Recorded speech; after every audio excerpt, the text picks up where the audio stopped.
اور اس کو چلے جائیں. زنا سے ہٹائے گا شیطان, چوری سے ہٹائے گا دلوں میں لگا, صراط مستقیم پر بیٹھ کر اس کو وہاں سے ہٹا کر شرک اور بدعت کی طرف لے جائے گا کہ جہاں نہ توبہ کی گنجائش نہ سدھرنے کی گنجائش. آپ دیکھو نا, یہ درخواست دیں آپ تھانے میں DC کے کہ یہ صلاۃ سلام والے بہت شور مچاتے ہیں, تنگ کرتے ہیں.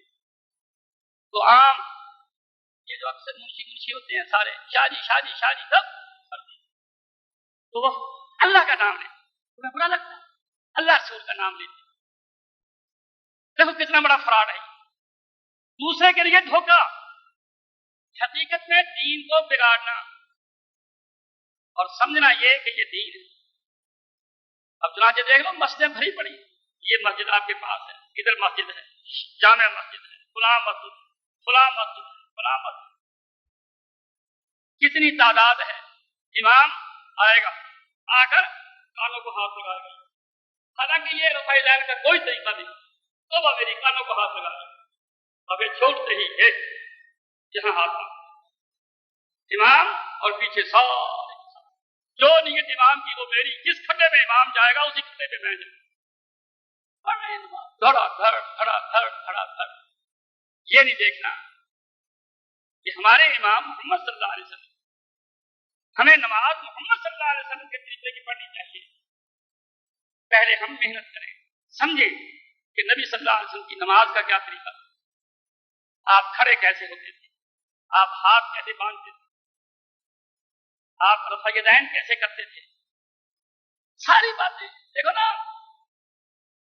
یعنی یہ یقین جانے کہ جب ایک آدمی صحیح دیندار ہوتا ہے تو ہر وقت یہ تلاش کرتا ہے حضور صلی اللہ علیہ وسلم کا طریقہ کیا,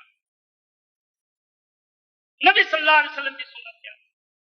میں تو ویسے کروں گا جیسے نبی صلی اللہ علیہ وسلم کرتے. یہ نیک آدمی کی علامت ہے. اور جو گندا ہوگا, بہتا ہوا ہوگا, کٹا ہوا ہوگا, غلط راہ پر ہوگا, وہ بزرگوں کی تعریف. بزرگ, یہ بزرگ ایسے تھے, یہ بزرگ ایسے تھے, یہ ایسا کر دیتے تھے, یہ ویسا کر دیتے تھے, کبھی کچھ ادھر کی باتیں ادھر کی باتیں. سوچنے والا سوچتا ہے کہ اسلام میں شخصیت پرستی کا تو سوال ہے ہی نہیں. اسلام تو یہ کہتا ہے کہ لوگوں, اللہ کہتا ہے کہ لوگوں میں اپنے نبی محمد کے سوا کسی کی گارنٹی نہیں. بس سوچ, اگر کل کو تم بھٹک گئے اور میرے پاس آ کر کہنے لگے کہ یا اللہ میں تو فلاں کے پیچھے لگ گیا, میں کہوں گا تجھے کس نے کہا تھا بچہ. دیکھو نا, آپ کے پاس کوئی اتھارٹی تو ہونی چاہیے. اللہ کہتا ہے قُلْ إِن كُنتُمْ تُحِبُّونَ اللَّهَ فَاتَّبِعُونِي, اے نبی لوگوں سے کہہ دے صاحب سیدھی بات کہ لوگوں اگر تمہیں اللہ سے پیار ہے, اللہ سے ملنا ہے, اللہ سے جنت لینا ہے, اللہ سے محبت ہے, فَاتَّبِعُونِي, میرے پیچھے چھوڑ دو سب کو. یہ قرآن ہے. قُلْ إِن كُنتُمْ تُحِبُّونَ اللَّهَ, تو کہہ دے لوگوں سے کہ اگر تمہیں اللہ سے محبت ہے, اللہ سے پیار ہے, اللہ کے پاس جانا ہے, اس سے ملنا ہے, اس سے جنت لینا ہے, تو کیا کرو, فَاتَّبِعُونِي, میرے پیچھے. یُحْبِبْکُمُ اللَّهُ, پھر اللہ تم سے محبت کرے. اگر تم نے کوئی اپنا بنایا ہوا امام پکڑ لیا, اپنا کو پیر مرشد پکڑ لیا, اولیاء اولیاء اولیاء کا حیدہ ہو گیا, تو پھر کیا ہوگا, کھڈے میں پڑ جاؤ, کوئی ضمانت نہیں. دیکھو دین کا معاملہ, بخاری شریف اٹھائیں جو سب سے اعلیٰ درجے کی صحیح کتاب ہے.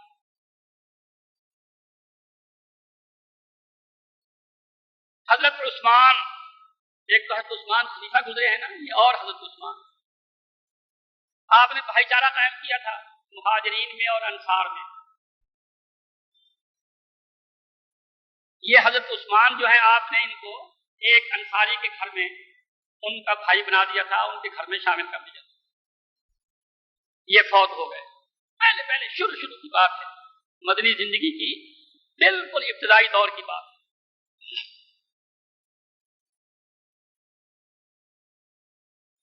فوت ہو گئے، غسل دے رہے ہیں، کفن دے رہے ہیں، اب تدفین وغیرہ کا موقع ہے۔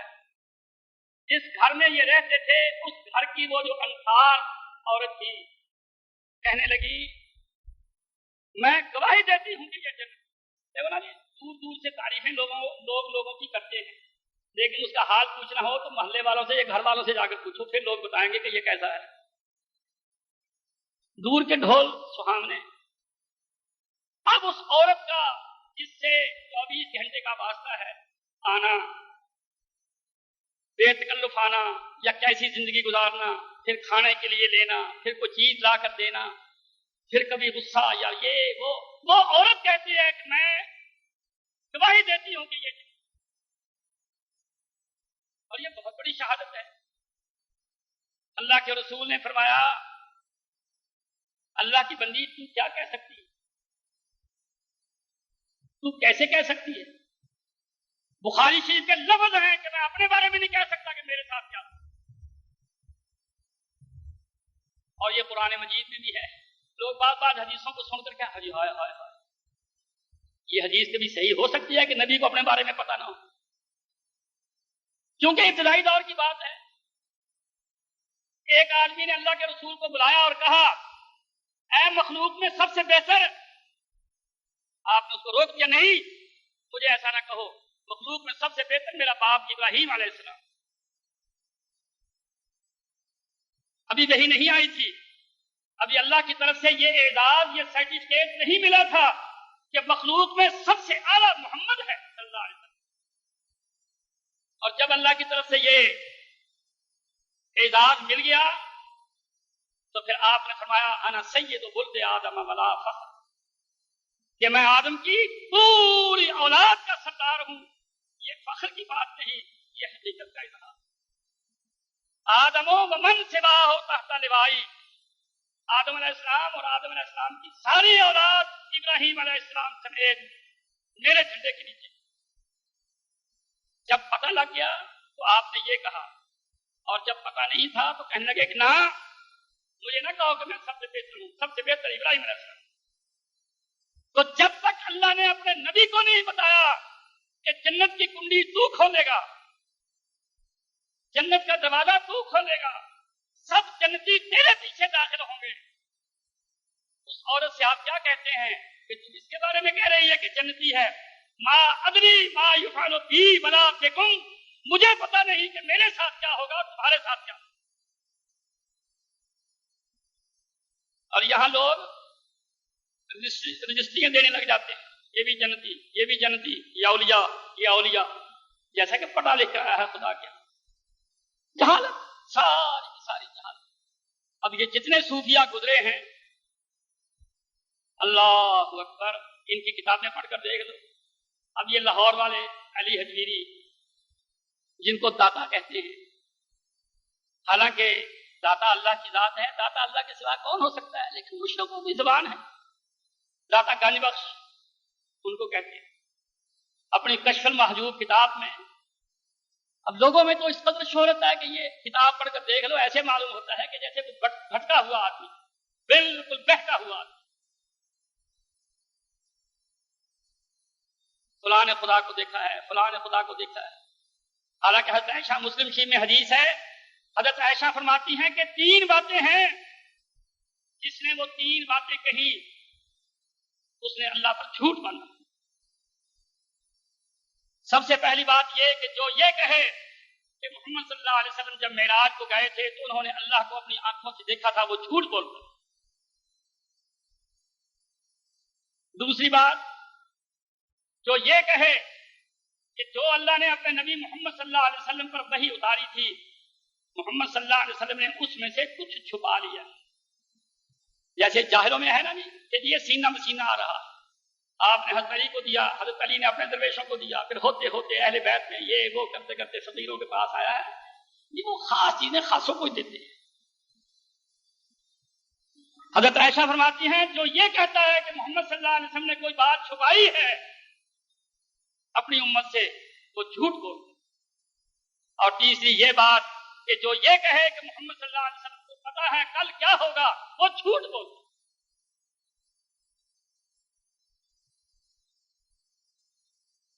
پھر اسی کشف المحجوب میں یہ لکھا ہے کہ جی فلاں بزرگ تھے، ان کو آنے والی مصیبت کا پہلے پتہ لگ جاتا. اب اس سے بڑا شرک اور کیا ہو سکتا ہے؟ فلاں بزرگ تھے، ان کو آنے والی مصیبت کا پہلے پتہ چل جاتا. اور اللہ قرآن میں کیا کہتا ہے؟ جنگ احد ہوئی، رسول اللہ صلی اللہ علیہ وسلم نے جہاں جہاں فوجیوں کی پوسٹنگ کرنی تھی، ان کو ڈیوٹیاں لگانی تھی، سب کو سیٹ کیا. ایک درہ تھا، اس پر آپ نے ایک صحابی کی کمان میں کچھ صحابہ کو دیا اور کہا کہ یہ درہ نہیں چھوڑنا، فتح ہو یا شکست ہو، یہ درہ نہیں چھوڑنا. لڑائی ہوئی، کافروں کو شکست ہوئی. وَلَقَدْ صَدَقَكُمُ اللَّهُ وَعْدَهُ إِذْ تَحُسُّونَهُم بِإِذْنِهِ. مسلمانوں، اللہ نے اپنا وعدہ تم سے سچا کیا کہ جب بھی تم کافروں سے لڑو گے تمہاری جیت ہوگی، تمہاری فتح ہوگی. اللہ نے اپنا وعدہ سچا کر دیا کہ تم کافروں کو قتل کر رہے تھے اور وہ بھاگے جا رہے تھے. جب ان درے والوں نے دیکھا ہو گئی ہے، لوٹ رہے ہیں، تو ہم کیوں پیچھے رہے ہیں، چلو ہم بھی لوٹتے ہیں. وہ جو امیر تھا ان کا کمانڈر، وہ کہنے لگا سن لو، نبی صلی اللہ علیہ وسلم نے کہا ہے فتح ہو یا شکست ہو یہ درہ نہیں چھوڑنا. وہ تعبیر کرنے لگے کہ آپ کا مقصد یہ تھا کہ جب تک جنگ ہو. اب تو وہ بھاگ گئے. امیر کا کہنا، کمانڈر کا کہنا نہ مانا، مال لوٹنے لگ گئے. اور حضرت خالد بن ولید جو ابھی مسلمان نہیں ہوئے تھے، کافروں کی فوج میں تھے، بڑے گھاگ تھے. ان کی نگاہ اس درے پر تھی کہ جب مسلمان اس درے کو چھوڑیں گے، اپنے آدمی لے کر علیحدہ تھے کہ میں عقب سے حملہ کروں گا پیچھے سے اور فتح شکست میں بدل.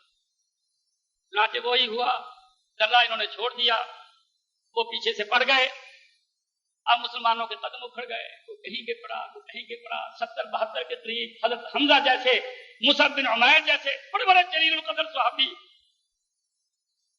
جن کی وفات پر آپ دھاڑے مار مار کر رو رہے تھے، شہید ہو گئے. آپ خود زخمی ہو گئے، آپ بارک شہید ہو گیا، خود گڑھے میں گر گئے. کافروں میں شور پڑ گیا، انہوں نے کہا الا ان محمدن قد قتل، محمد مارا گیا. بڑی خوشی، کافروں کو بہت خوشی. کتنا بڑا نقصان ہوا. اب مسلمان سنبھلے. لوگوں کے دل میں یہ آنے لگا ہے یہ کیا ہوا؟ علی ولی موجود، علی مولا موجود، ابو بکر موجود، عمر موجود، عثمان موجود رضی اللہ عنہم، یہ سارے بڑے بڑے صحابی موجود، ارے خود نبی موجود. پھر یہ برا حال ہوا، اتنے آدمی مارے گئے، نبی زخمی ہو گئے. یہ کیا بات بنی؟ حضرت حمزہ جیسے شہید ہو گئے. یہ کیا ہوا؟ یہ کیا بات بن گئی؟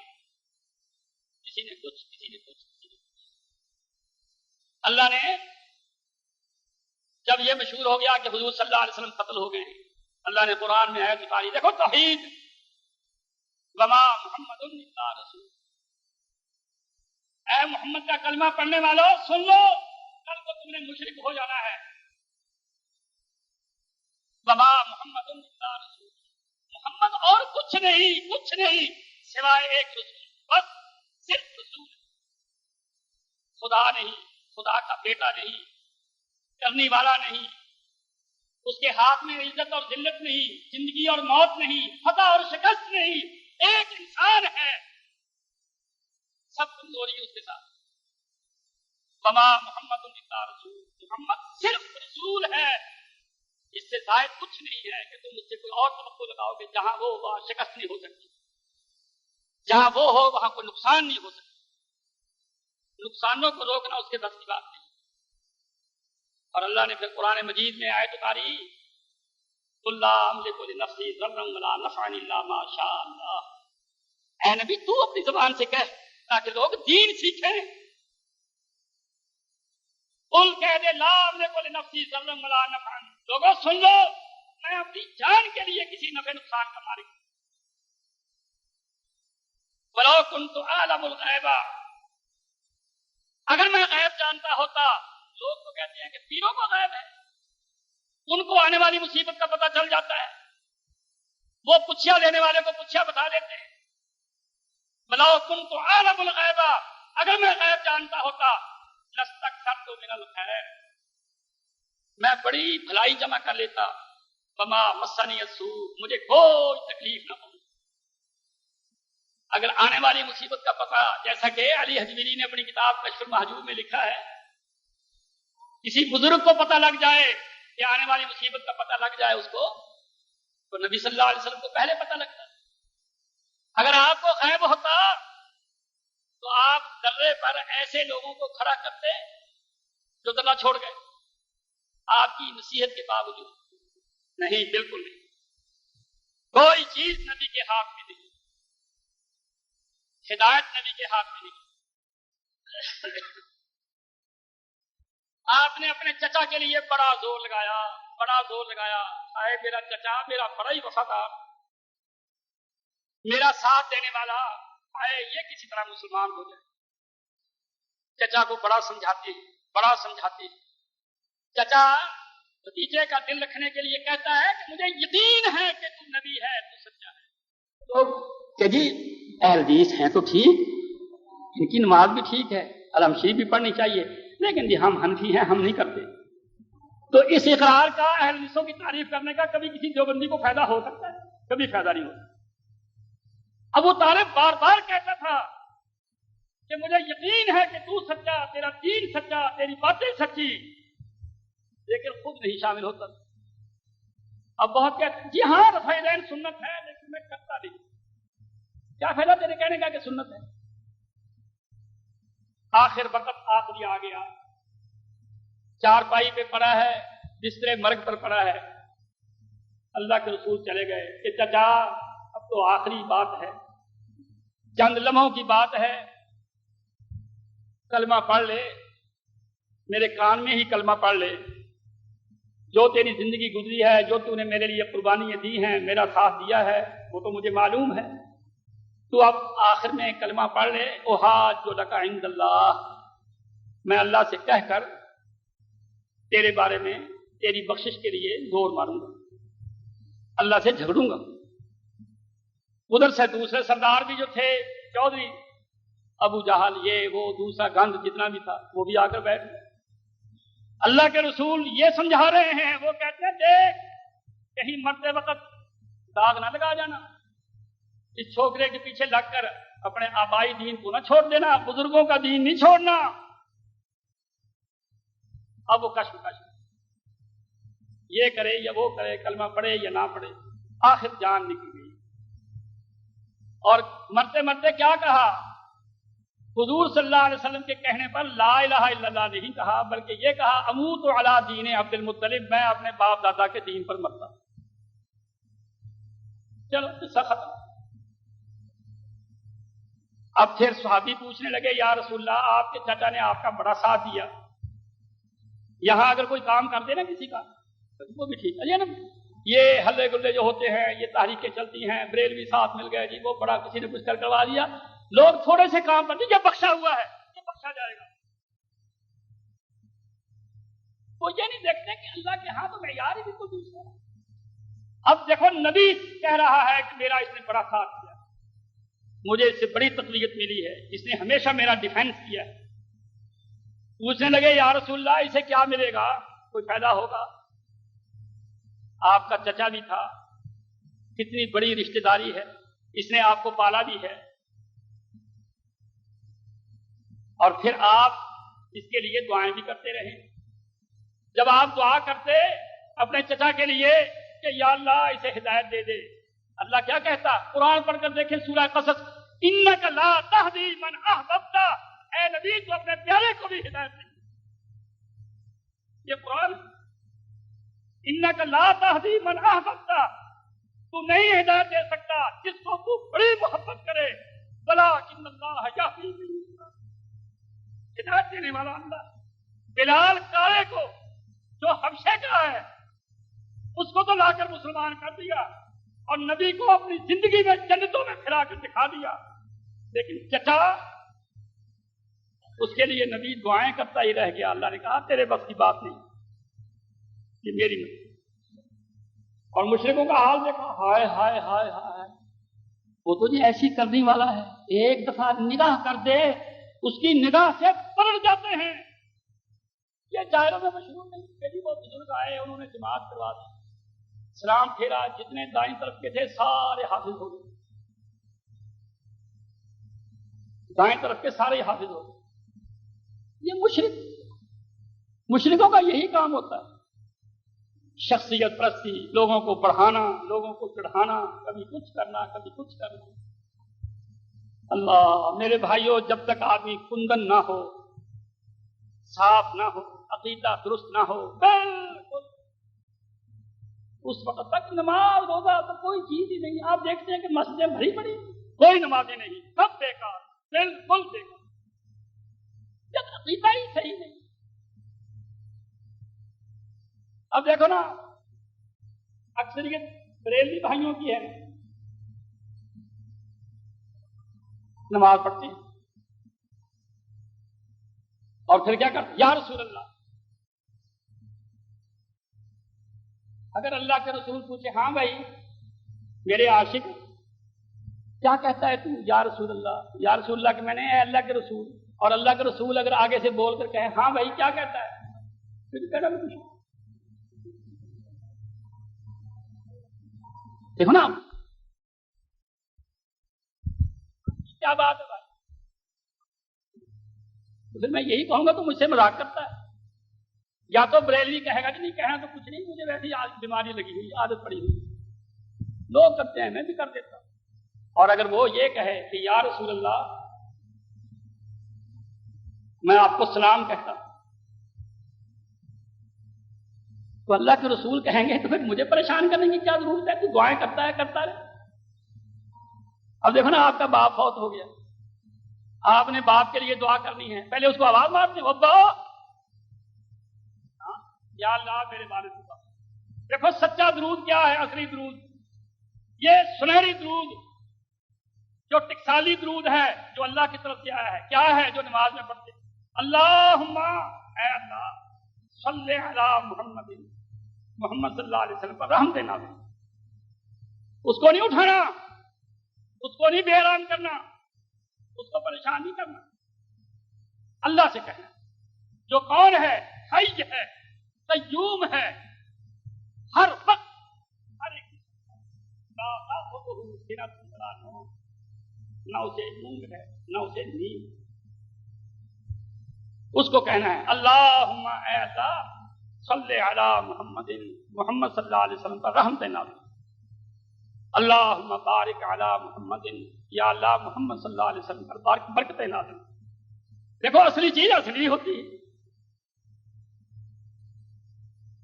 اب دیکھو نا، کوئی ہم سے کہے، تو کہتا ہے یا اللہ، اور اللہ تجھے کہے کیا کہتا ہے؟ میں کہوں گا یا اللہ میرے حال پر رحم کر، میں بیمار ہوں، میرا بچہ بیمار ہے، مجھے یہ تنگی، مجھے یہ مصیبت، تو سب کچھ کر سکتا ہے، میرے حال پر رحم۔ اور جب تو کہتا ہے یا رسول اللہ، کیا یہ کہے گا یا رسول اللہ میرے حال پر رحم کرو؟